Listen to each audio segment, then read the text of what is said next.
word. The United States Constitution would like to have a word. That's why people care. Yeah, right? people care because of the the reason that that's in the Constitution is to prevent the president of the United States from accepting things that are being perceived as bribes. What is the national interest The goal of the trip is not to get a giant gift that he can say belongs to him as president, but then he takes with him when he leaves the office. Abby, you have to distance yourself from Trump derangement syndrome. It's irrelevant to policy. It doesn't matter. Okay, what matters Kevin, is, why are all these AI guys have on this you trip? heard of the emoluments clause? Wait. Why do you have all the leaders? Kevin, no, seriously, it's a serious question. Have you heard of the emoluments clause? Do you understand that that is in the Constitution? He doesn't. No. And do you understand that even if you think that maybe it might be okay, how many fairies dance on a pin does not do policy. Incredible. Lastly, there's nothing about Kamala Harris that's a loser. Let's just put a pin on that. I think there is. She lost big time. You got to. She lost an election. The biggest. All right. Listen, we are not going to. Hold on. I'm not being disrespectful. I'm talking fact. She got slaughtered because they disavowed the process. They anointed her, and she got slaughtered. That's what happened. We don't have to bake fact. Hold on a second. We do not have to bake fact. Hold on a second, Kevin. Just one point of clarification. She was elected in the 2020 election along with Joe Biden. She was elected in 2020 on the same ticket as Joe Biden. So there's that. It's hard we got to tell leave it the there truth. for this conversation. But coming up next, come on, Kevin. It's true. I enjoyed that meltdown. You saw it in the intro. Kevin O'Leary called out pretty much the entire Democratic Party, their strategists, their pundits, their candidate on Kamala Harris. You saw from the intro, Trump derangement syndrome is truly holding the Democratic Party back. Wow. Who would have thought? This party built on deception cannot undeceive themselves about Trump, and that they have to come with something better to the table, not just sitting here complaining about him. And you saw all the liberal pundits, they attempt to defend Kamala Harris's honor, but CNN long time ago, oh, bro, I wish I had the clip on hand. I did videos. I showed a flashback clip of CNN talking about how Kamala Harris lost in the 2020 primary race. And one of the things cited and pointed out about Kamala Harris was the fact that she did not know how to talk to people who were not Democrat. She only knew how to talk to Democrats. She couldn't talk to anyone else. She couldn't talk to independents. She didn't know how to talk to Republicans. Yet Kevin O'Leary's statement and commentary, somehow it triggered the entire all the Democrats on the table. And I love the commentary from Kevin O'Leary because he's not playing along with the BS. Even with the Qatar thing, he was asking a very simple question. What's the purpose of going in there? You're trying to get something for the American people. He got a plane. Okay, we'll sell the parts for something and give it to our military. Who cares?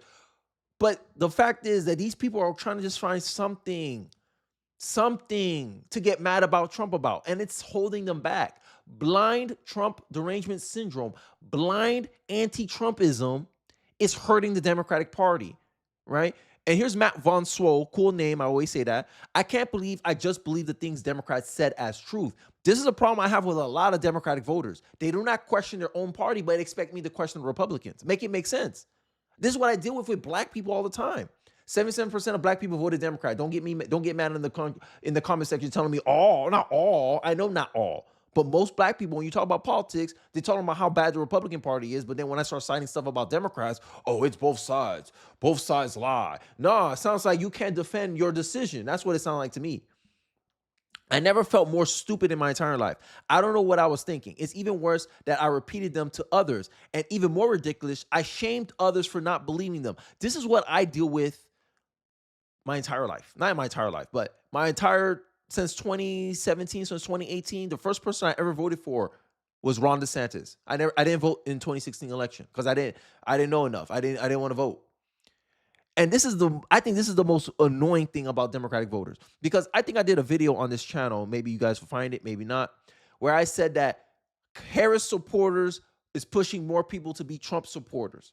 And this is one of the main reasons why, because when you catch these Democrats in a lie, when the reality don't fit the narrative, these people pull a rabbit out of a hat to try to justify their current stances. She got slaughtered. Can't defend that. oh, she did get elected in 2020, but you didn't say she got elected in 2024 though. And people are tired of it, honestly. People are tired, right? And then David Hogg out here making dumbass statements. Sorry, guys, I curse. I'm sorry. I'm just a little annoyed right now. You know, I'm very aggravated right now. So let me get this straight. David Hogg started complaining loudly and rightly that the Democrats alienated young men and have no plans to win them back, and in general are too differential to older establishment figures and identity politics, and the DNC is voiding his vice presidency. Yep. DNC ousting David Hogg, citing gender and diversity rules. This move will send a clear message to white males. The Democratic Party doesn't want you, no matter how hard you simp for them. I'll make a correction. Not just white males, males. I'm just saying, this move is send a clear message to males that the Democratic Party don't want you. They don't want me. I'm good. I'm stay away from that party. They believe women should run anything. Okay, I'll leave that sexist party over there. They believe that, a safe white boy shouldn't be running for president. Okay, leave that racist, sexist party over there. Because we're done. Wait, a young man right here speaking to you. We're done. I'm done with this ish. I'm done. I'm tired. I want something greater, right? And this is commentary from Charlie Kirk. And I believe Charlie Kirk, what he's talking about in this segment that's coming up, it speaks to me because I didn't get caught up in the debauchery and, sleeping around and all that stuff. That didn't really appeal to me like that. I saw it more as a waste of time than actually something purposeful. Sorry. And I think that's who Charlie Kirk here is describing here. And he's describing me. When he's talking about young people, I want something greater. I want to be a part of something bigger. I want to make a difference. I want to have meaning. This is who the Republican Party can appeal to, and young men are looking for that. But I digress. Let's check out this commentary. How nihilistic and also how dismissive of all the concerns that young people are feeling right now. The Democrats the last couple of years, and Hogg is half right about this, they have lost young people, especially young men. When I go to these college campuses, though, they don't just want to have more degeneracy or debauchery. They're looking for something greater, something higher. They're in the pursuit of something good and true and beautiful. Remember, if you're on a college campus right now, the very young people that we at Turning Point USA are winning over, large in part thanks to President Trump, you suffered under the lies and the deception of COVID, of wearing a mask while you shower, of the 9th booster shot, of the hyper-policing of every pronoun and every syllable that you say. And they want something greater than that, not something darker and something that is rooted in a cynical worldview. And David Hogg is so dismissive of young people that want to have a mission, that want to have meaning, that don't just want to pursue what makes them feel good, but instead young people increasingly want to do good. This is also why we're seeing young people go back to church. According to Axios, a story just a couple days ago, church attendance is going up large in part thanks to young Gen Z men. David Hogg is selling a very dark worldview, and we are going to embrace one that lifts people up and one that is rooted in eternal principle.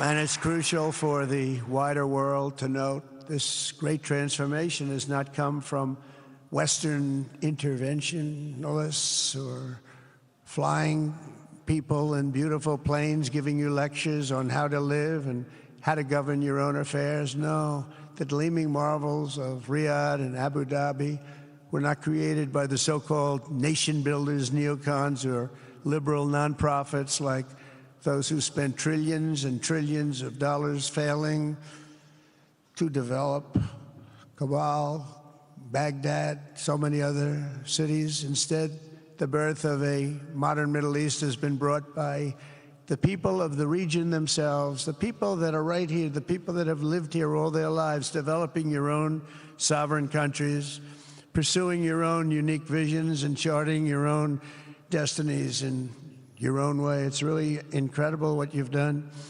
In the end, the so-called nation builders wrecked far more nations than they built, and the interventionists were intervening in complex societies that they did not even understand themselves. They told you how to do it, but they had no idea how to do it themselves. Peace, prosperity, and progress ultimately came not from a radical rejection of your heritage, but rather from embracing your national traditions and embracing that same heritage that you love so dearly. Let's be honest. Who does the Democrats got that inspires young men to, okay, yeah, I want a nation where we don't intervene with like, that's how men operate in their lives. I'm being honest. Like, I don't care what another man does. I don't care if a man is an atheist, a Christian. I don't care what his beliefs are. All I care is we care about that respect that, hey, you should manage the household how you see fit. And no one should be coming into your household telling you, you're just going to have all these religious stuff on there. Oh, you should be like this. You should be like that. We're tired of the nagging from the Democrats. I'm tired of the nagging of the progressives. I'm tired of the nagging of the liberals. I'm having I'm having Democratic fatigue, guys. You can see. I'm starting to get tired of talking about them. But they keep trying to make themselves relevant. They keep trying to push these people that they don't inspire me to do nothing. I don't believe they're about anything but, hey, I want to manage you. I want to control your life. I want to dictate rules and regulate what you're doing. I don't get that feeling from Donald Trump. I get this feeling from Donald Trump is I'm trying to set this country better than how I came into it, how I found it. I don't want to mess in the affairs of other countries. And this is where I start going into my little libertarian streak. As you guys know, if you don't know, if you're new here, earlier when I first made this channel, I was still undecided of where what I wanted to identify myself as. I was leaning towards libertarian, conservative. I call myself a libertarian conservative, but I find out I'm really conservative because I believe there's certain ways. I'm very opinionated of how our society should be structured and how our society should be. And I believe in a civic nationalism, the kind of brand of nationalism that Vivek Ramaswamy believes. That I believe that you should operate in the best interest of your country, and you shouldn't expect other countries to act in the best interest of yourselves. And the best decisions or the best deals you can make is get as close to win-win situations where both parties benefit more than this little moralizing that I'm getting.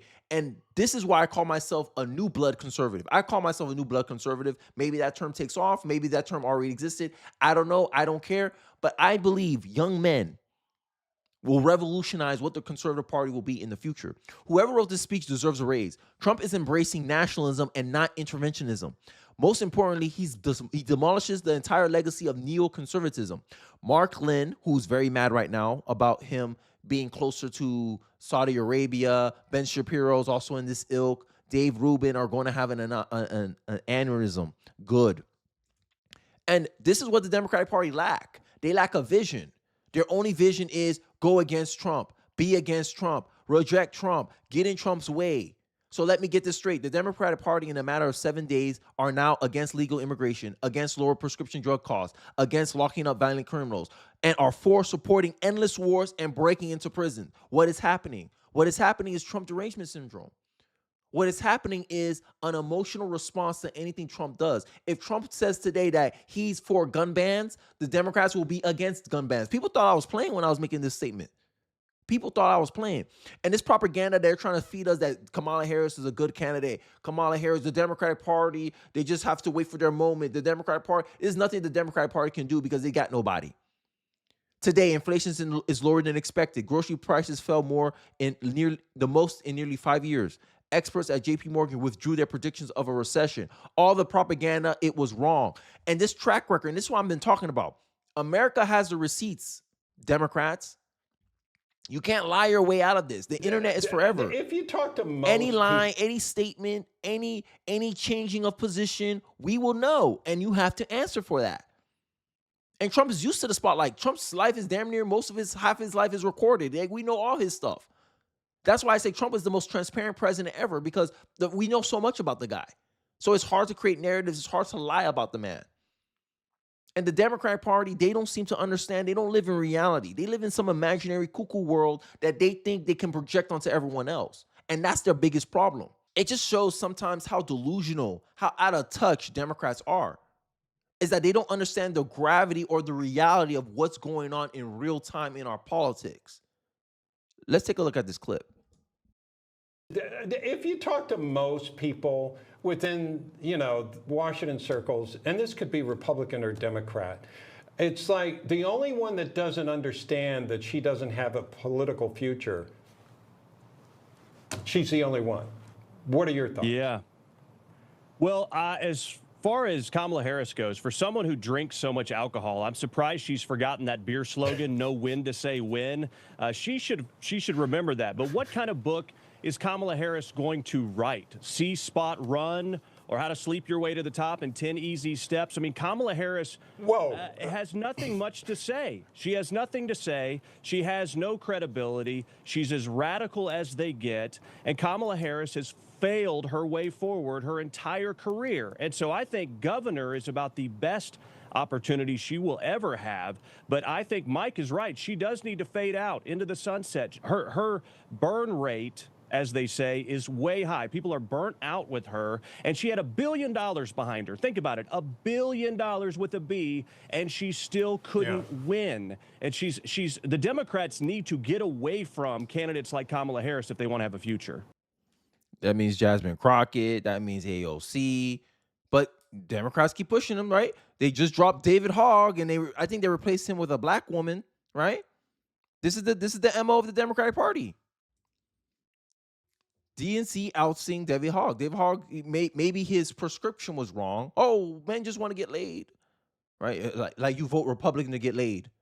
It's like, what? Like it wasn't harder to buy a house as a young man compared to it was when Trump was in office. Yeah, no. Men ain't worried about that. Men are worried about getting laid. David Hogg. Hedonistic Democratic Party. Democratic Party believe you have a right not to be offended. That is not reality. That's not reality. You don't have a right not to be offended. This is the Democratic Party, the party that seeks pleasure. Hedonistic people, right? It gives me a bad look it gives a bad look to Democratic supporters, Democratic voters. Oh, this is what you think? This is what you think young men are voting for Donald Trump for? Ridiculous. But hey, she's still the front runner. Kamala Harris is in some polls, she's still the front runner. You got a Billy, still lost, got slaughtered. Don't disrespect her like that. How are you disrespecting her? You're saying facts. I'm just saying the facts. I told just stay in California. Kamala Harris has no future here. And if she does run for office, hey, I'm happy. Just no conservatives are happy. Republicans are happy. And I agree with that commentary. I think Americans are burnt out by Kamala Harris. But I'm also thinking that slowly but surely, and probably by the midterms, if Democrats keep it up, I think America will be burnt out with Democrats themselves. How can you be wrong about so many issues so much times? Like how much wrong can you guys get? Jasmine Crockett saying that coming over the country illegally isn't a crime. And then the other side, they show you their proof. Here, look, here, you can't come into this country illegally. Here's the code. Here's the law number. All you do is lie, Democrats. You talk about how you're fighting the oligarchy, but you flying business first class to make all these speeches. The other one is going on private jets, but the same one complaining about the climate. Make it make sense. You against lowering prescription drugs? Only one Democrat, to my knowledge, Ro Khanna, is the only Democrat to openly say, hey, I support this, and I'll do everything I can to help codify this into law. Only one Democrat? Really? And you want more power in the midterms? Hell no.